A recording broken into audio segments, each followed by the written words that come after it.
ঘন কুয়াশায় ঢেকেছে চারিদিক আর তার সঙ্গে বইছে কনকনে ঠান্ডা হাওয়া। বাংলাদেশের উত্তরাঞ্চলের বেশিরভাগ এলাকার অবস্থা এমনই।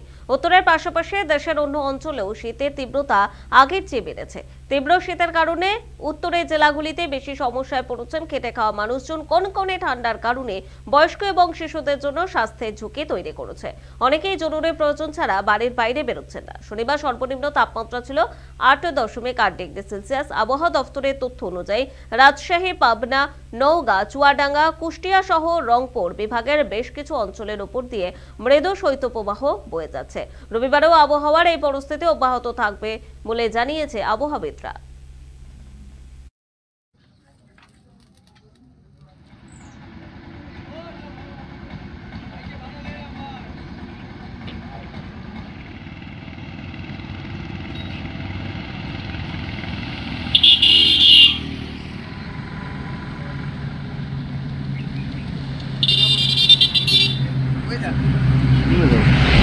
গরমে ওঠা তো হেভি ঠান্ডা লাগে। কুয়াশায় আমরা ওই জমি চাষ করি, ওই জায়গায় যাই, তা খুব ঠান্ডা লাগে। অনেক সময় আগুন মাগুন ফোয়া যাতে গরিব মানুষ জামা কাপড় নেই, খুব কষ্টের দিন কাটে।